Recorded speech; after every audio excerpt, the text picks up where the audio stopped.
Ralph Lalama is a cornerstone of the New York jazz scene and a globally respected saxophonist celebrated for his impeccable swing, rich melodic storytelling, and profound connection to the beat. A three-time Grammy winner through his work with the Joe Lovano Nonet and the Vanguard Jazz Orchestra, his career spans decades, including stints with Woody Herman, Buddy Rich, and the Mel Lewis Orchestra. He's also played 8 years with the Carnegie Hall Jazz Orchestra. With albums as a leader, over 60 recordings as a sideman, and critical acclaim from top jazz critics, his artistry shines in both chordless trio settings and large ensembles. His freewheeling sound and deep musical knowledge resonate with audiences, students, and peers alike. So, Ralph, it's a pleasure to speak to you. Thanks so much for taking the time today. Thank you, Abe. Appreciate it also. And you're So, embarrassing me so far. that's the job, right? I have to put you in the state of embarrassment first. Okay, you So got it. Ralph, the way I came across your career, it's this goes back to like 2007 for me when I was a student at Berkeley, just checking out your records, and I said, when I get down to New York, one of the first groups I want to go hear is Hear You Play at Smalls, and I got to go hear you play with Bop Juice many times. It's a group that your name is kind of synonymous with. So, talk to me a little bit about Bop Juice and how that came to be and the concept for the group. Well, how it came to myself and Clifford Barber, well, we used to run jam sessions, for a long time, and it was great. People loved it. A lot of the stars of today, came to these jam sessions, So, and I kind of organized it. I was like the jazz police. First, we would play a set, 45-minute set. Nobody would sit in. And then we would open it up, and then the rest was a jam session. And I would have to, I was the jazz police, so to speak. And then one time, me and Clifford and I were sitting at the bar. He said, "Why don't we call our group Bop Juice?" I said, "Perfect." That's how the name came. It was Clifford's idea. And I immediately said, "Yeah, great." And at that time, we were playing like basically bass, drums, and saxophone. So that was, to me, that was an experience because you have a lot of weight on your shoulder when you don't have any chords. You know what I mean? Because you're the only thing that's happened. I'm not only on bass and drums, of course, but as far as the melody and the harmony, you're very important. So it kicked my butt, so to speak. I thought these tunes I thought I knew. I knew them, but I didn't really, it wasn't that strong as far as. So I learned a lot by playing trio.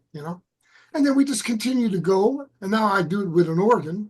Lately, it's been with Clifford and Akiko Saruga on organ, basically. And also with this guy, Ian McDonald, subs for when Akiko can't make it. So, it just grew. And as far as the name, it wasn't even about bop or modern or anything. It was just that when Clifford said Bob Juice, it made sense. We were sitting at the bar, a lot of times on our hand, a lot of time on our hands, sorry. And, and I said, yeah, that's a great name. And then we just evolved, as a group, because we played all the time. Smalls, and we ran these jam sessions for 10 years, actually, in Yeah. three different places, you know. I was so fortunate enough to go hear that group, and many times actually, and it's certainly something that's inspired, myself and countless musicians. So let's talk a little bit about your story in terms of development. We kind of have to have certain things. There are certain like almost like moments, whether they're being with a certain mentor, working with a certain player. Um, what kind of shaped your journey, like along the way, that was certainly pivotal for, you would not be the artist you are today without certain things happening. Well, my family, for one, my brother Dave, he's an arranger. He just retired from Hofstra University. He was kind of the head of the jazz department. He's an arranger, piano player, which we worked together. And but prior to that, I'm a little older than him, so at the beginning, my grandfather gave me a clarinet. He was a clarinet alto player. My father was a drummer, my mother was a vocalist, and my brother ended up being a piano player, composer, arranger.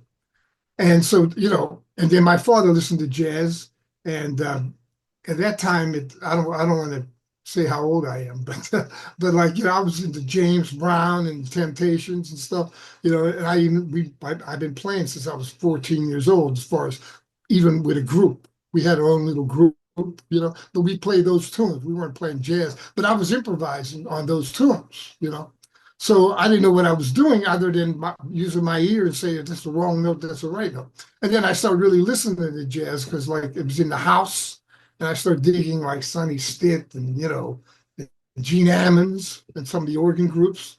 And that kind of shaped me. Then as I got older, I went to college. I was a clarinet major at Youngstown State University, and I met this guy named Tony Leonardi. He was a bass player from Syracuse, but he taught at the school and started a jazz band. And the school didn't have a jazz band. It was all classical, and I was a classical clarinetist with a saxophone, on the side you know. And then I got into that band. I auditioned, got in, and then he really turned my head around. Give me Sonny Rollins records, Coltrane records, Bird. I mean, I heard of those guys, but I never, like I said, I didn't have any of those records at the time. I just listened to Gene Ammons and Sonny Stitt because my father, Stan Getz too. So basically that, and then I start, transcribing and digging it and myself and my brother, we had a band. It's Youngstown, and we played every second Friday, and we just played jazz. First, people hated it, and then after a while, it was packed. You know what I mean? Yeah. You Well, know, so in when other you words, started to improvise on the standards, you had mentioned that you were improvising on like James Brown tunes, and the music is yeah, certainly right. when you play a little, ACO, yeah, yeah, yeah, it's a little bit more, I guess you could diatonic, so to speak, and yeah, you know, no, you're right. so Yeah. when you started improvising on the standards, what was the process like for you, like translating into playing on changes? Was it just going through those transcriptions, or can you talk to us a little bit That about that? helped. Yeah, that helped. Yeah, and then and then also the piano helps. I learned that later in life. The piano. That you see how the voices go. And that helps. And then you try to develop your ear and and just keep practice. I still practice. That's what I was doing. Tonight I have to play the Vanguard, so not just because I had to play the Vanguard. I practice all the time, but I keep on it. Even today. That's what I tell my students. I said, man, there's no vacation from this. When they go to school, they have a spring break or break, Christmas. I said, well, there's no vacation from your horn. So that I just keep on practicing. So if you, Get it. what's the But, longest you've ever gone without playing? Like can you do you have a certain number in mind? Like is it oh like a yeah, week or well, something? yeah, it was kind of well, yeah, I got hurt once in a well, twice actually. I was we were with the band, the Vanguard band, and we were playing in New Hampshire, but we decided instead of flying because there's so much hassle with flying all the time. So let's drive. So we drove, and then we come back from the gig, and boom, somebody smashed us from the back, like 60 miles an hour, and I broke a rib. And a bunch of other stuff happened too. So I couldn't play for a month and a half, basically. And then it happened again. Oh, No, wait a minute. Now I just did a tour with Gary Smalley, and we did a tour in Europe, like a quintet tour, and we were the last part of the tour. It was like 3 weeks. So we were the last part of it. We're playing this church, and I'm walking down to the stage again. Churches are basically dark. So there was a step about that. Could you see about that much? And I didn't see it. Boom! I fell and hit my other side of the ribs, left side. And so, but check it out. I didn't break anything, but I bruised the ribs. And that took about 3 weeks off my practicing again. So that happened twice in a 2 year span, just recently. when you go back But to your I'm horn back. after that, after taking that time off, does it feel fresh for you? After you're like, or are you kind of like, oh, I wish I lost those 3 weeks? Like, No, no, no. Well, physically you feel that. But after a couple of days it's gone. But I feel fresh musically. Yeah, yeah. so you're still playing like, Sometimes it's a good idea. yeah, you've been playing with the Vanguard Jazz Orchestra for how long now? Oh.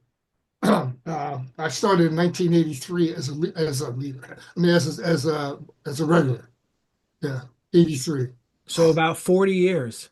Yeah, over 40 years. Yeah, 42. Unbelievable. Yeah, yeah, yeah, The, 40. Yeah.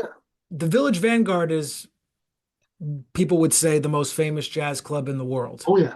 Oh yeah. And you Yeah. step down those stairs every week. Yeah. Almost, I sub sometimes, but all of us sub out sometimes. But no, yeah, you're right. Yeah. 40, yeah. And they're still bringing in artists, throughout the year, and we know the Mhm. names. I don't have to start listing them and stuff. So the Yeah. bar is still here.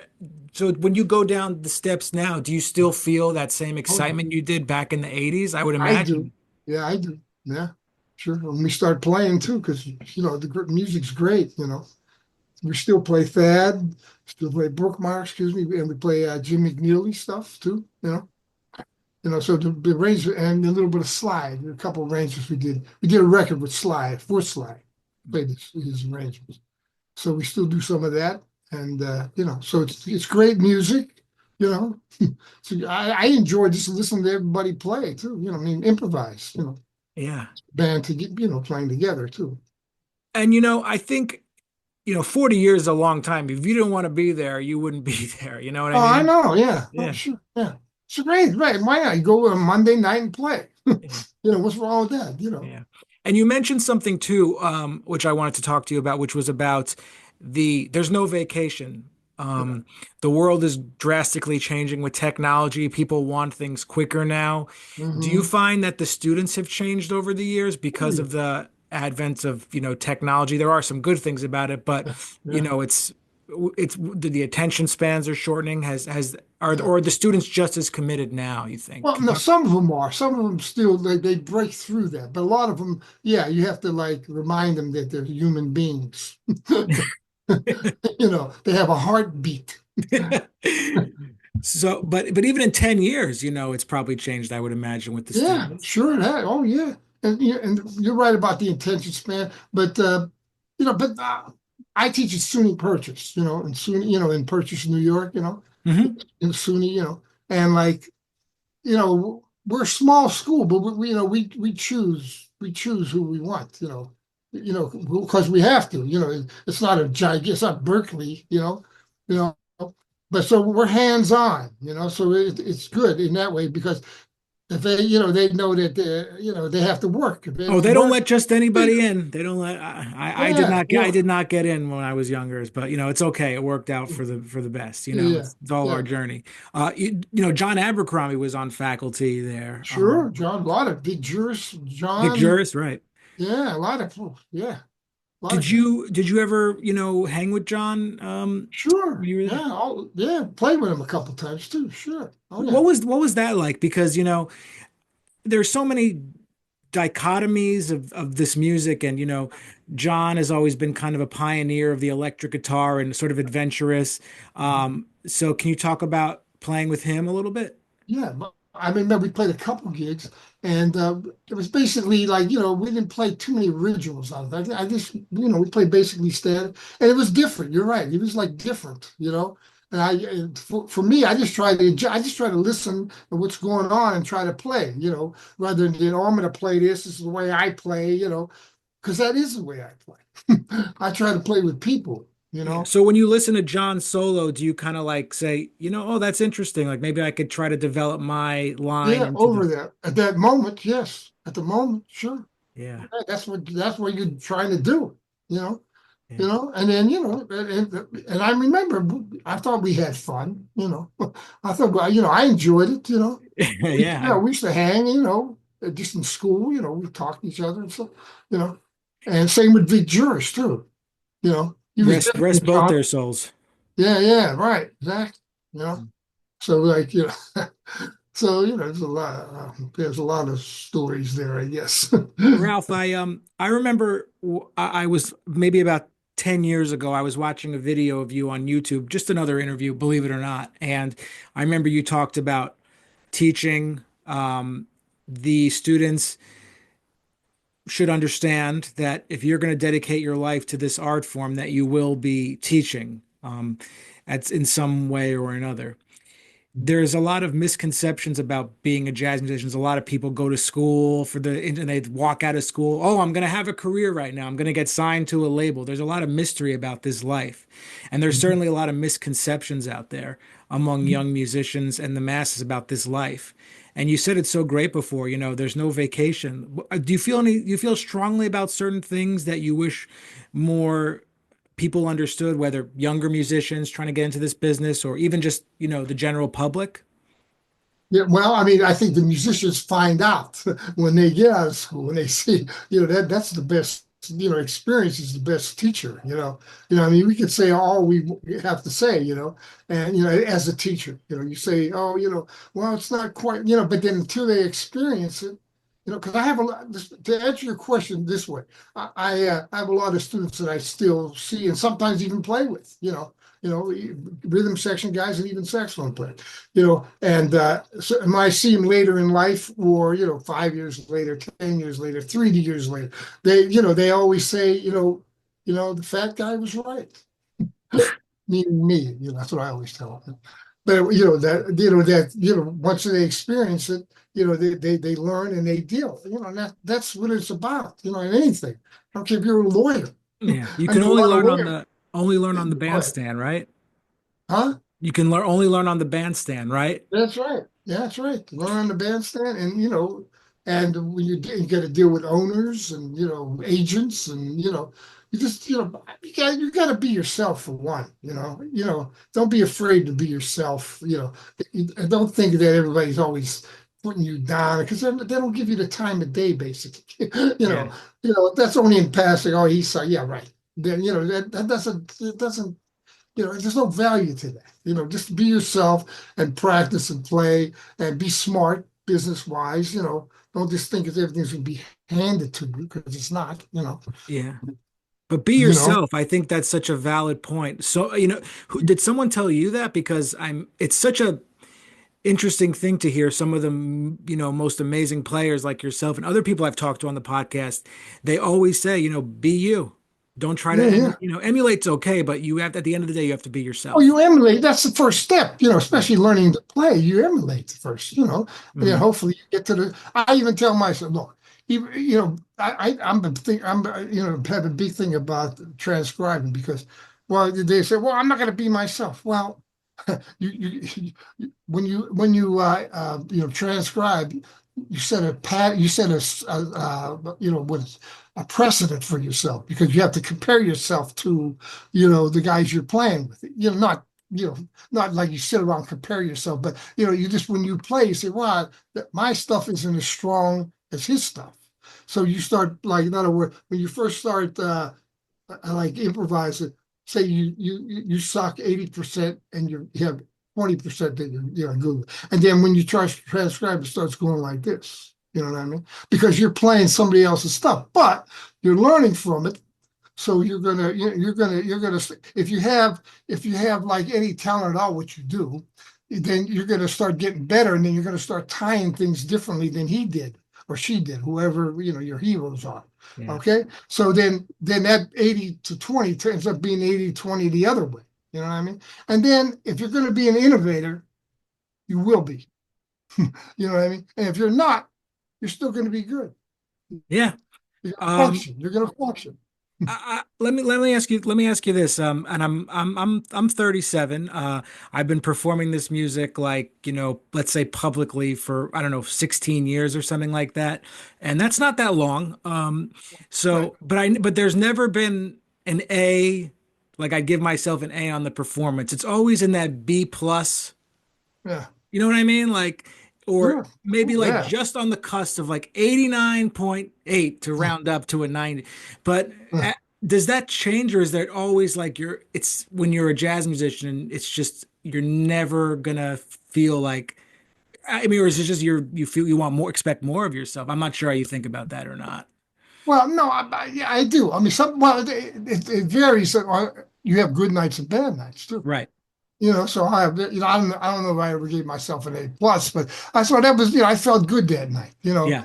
And then I'm driving home, or back in the day taking the subway home. I would say, man, why didn't I play that? Why didn't I play this? What am I? And then that's another thing about practicing. You're always behind what you're practicing and what you're playing. And I used to think I wasn't very, smart in that. Then I used to talk to some of my heroes like George Coleman, Clifford Brown, even Brecker, and there's a lot of my heroes at that time, and they said, no, it happens to all of us. You're always 4 months behind what you're practicing and what you're playing. You know what I mean? Yeah. And it still happens. I've been practicing stuff even longer than that, and I don't even think about it because it's not implanted yet. You know what I mean? So I Yeah. guess I am not that bright. But no, but they said that I was encouraged by that. They said, no, man, that's what it is. You're always behind, you know. Yeah, So it's you have good nights yeah, and let's just call them good nights, but you always want to keep improving. yeah, You yeah, know, you mentioned these names, George Coleman and Michael Brecker. You know, the world of saxophone has so much history to it. How do you go about thinking about finding your own voice with there's so much history there, um, and being yourself? Can you talk a little bit about that a little more? yeah. Well, I really don't think about finding myself. I just play, and then sometimes I feel like I am finding myself. Sometimes I think I'm not. And then when I'm working on new content, so to speak, sometimes what I don't like about myself, sometimes I try to force it. You know what I mean? And that's when I run into trouble. So that's what I mean. I just let it through, and I don't think about I'm going to be this or that. I really don't. I just try to be. You know what Yeah. I mean? Yeah, And no, I'm, no. and then, whenever they fall, how it falls, it falls. What are you going to do? Mhm. You know, some people like it, some people don't. Yeah. You know, But you still, you sound as just as enthusiastic about the music as you ever will. You know what I mean? It's always there. It that's can't, right. because when musicians are, when they've been doing this for a long time, I'm sure you've encountered some musicians that are maybe a little dark Yeah. or Oh, yeah. Oh, cranky. many. Yes. Yeah. Yeah. To me, that's a waste of time. Yeah, what's that about? We're doing what we love, right? Yeah. Yeah. Well, they're complaining about gigs, probably. Why didn't why didn't he hire me? Because he hired his nephew. Yeah. You know what I mean? And that's the same in the business world too. Yeah, it's all the Exact same, really. nepotism. It is the same, man. I had a friend who was a drummer, and we used to play with him a lot in Queens, right? He lived in Queens, and like he said, hell with this, he became a lawyer, and it was the same thing. When he became a lawyer, he he wasn't doing, he was like, in the background, he was carrying the mail or something in the In front. the Now mailroom. now he has his own firm. He went up the ladder. It's just like playing. Yeah. So You know. when it comes to performing, um, do you still find certain aspects of it challenging, or is it home for you? I tend to, speak with musicians, and some people say, "No, it's where I'm comfortable." But do you still think there are components of it that are challenging? Oh hell yeah! Oh yeah! Every day. Yeah. Yes, yeah. The music that you're playing is challenging, and then when you're as improvisers, of course that's challenging from the get-go. Isn't Yeah, it's always going to Yeah, be hard to play all the yeah, things you are. yeah. I know. Or the blues, all the things. I agree. I say that all the time. All the blues. Just play the blues. It's easy. I said, what? It's not easy to me. The blues is like the hardest thing to play. I know. It's incredible. And if you want to get, you know, to a level, you just want to go da da da da, then yeah, have fun. See you later. You know. No, I love what you're saying. I mean, it's just pure honesty. It's hard to even just play those standards and play the blues, I know. and it's a process. When you think about improvisation, there are certain components people think there's a spiritual side to it. Obviously, it's technical, and Mhm. there is that emotional part you want to convey. But is there a part that's spiritual for you when you play? Sure. Yeah. That starts with the beat. When the Mm. beat starts and it's cool, that's when it really I get this feeling, that I want to do. I guess that's a spiritual part. I want to, I'm all in. Let's put it that way. Yeah. Uh, Well, if you had gigs like where you heard the first note come out of the band and you're like, this is not going to be a good night, like yeah. just, Oh, sure. Yeah. Yeah. Not lately, but yeah. yeah. Going the years. Sure. Oh, yeah. Yeah. For musicians who feel that way in the moment, like right away, like it just doesn't feel good. Do you have any words of wisdom you could offer them to overcome that? Well, I just try to be a bull in a china shop. Try to be a what? A bull in a china shop. Oh, okay. You Okay. know, really. And and I thought maybe I was being too aggressive, but a lot of these gigs that I played like that back, 20 years ago, whatever, like I remember a lot of guys said, "Man, thank you."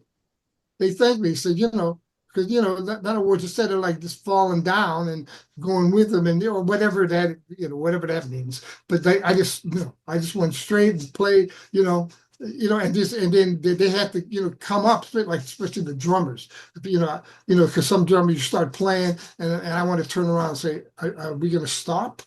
They get so slow, Yeah. I just keep going, and then they have to keep up. So, and then I'm telling you, I've got a lot of thank yous, Yeah.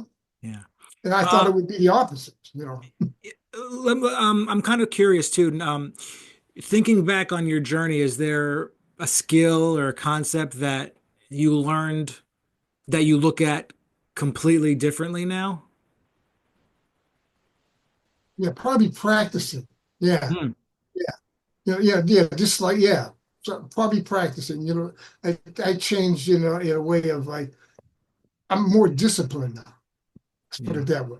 I used to start playing tunes, and instead of like going through like the not. I mean, I don't go through scales, da da da da da da da, but I do work on things like inside the change, inside the chord, and work on specific things, Then I'll go play, Is it important for a musician to develop their own way of practicing or kind of stick like, oh, like all the greats do this? And I mean, obviously you have to play on the changes and stuff, but Yeah. do you think it's important that they find their own routine in a sense? Well, I think they should start with this mechanics, then they could go into that.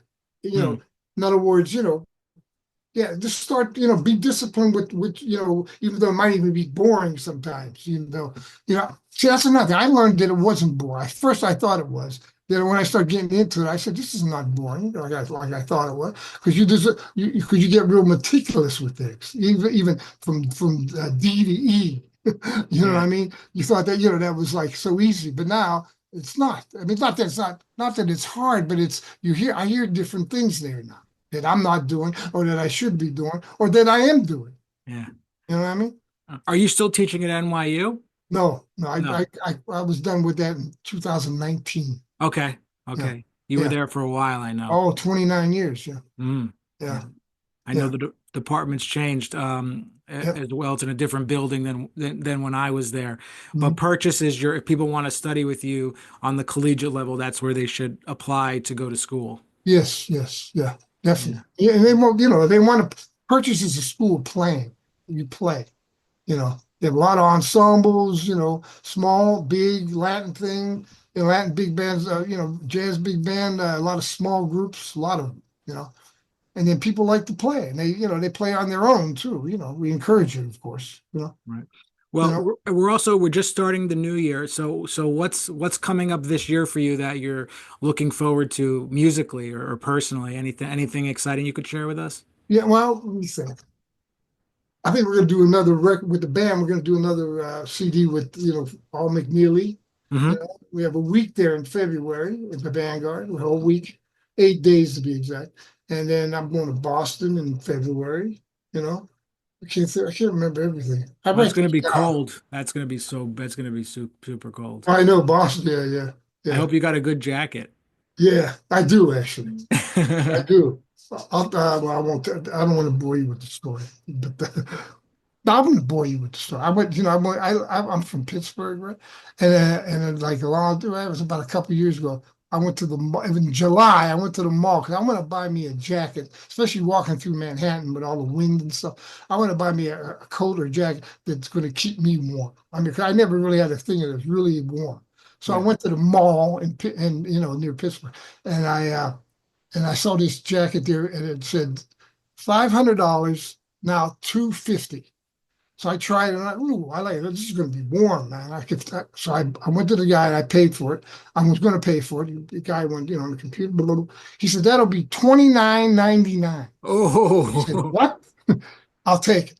yeah. Dig that? It went from $500 to $29.99. Yeah.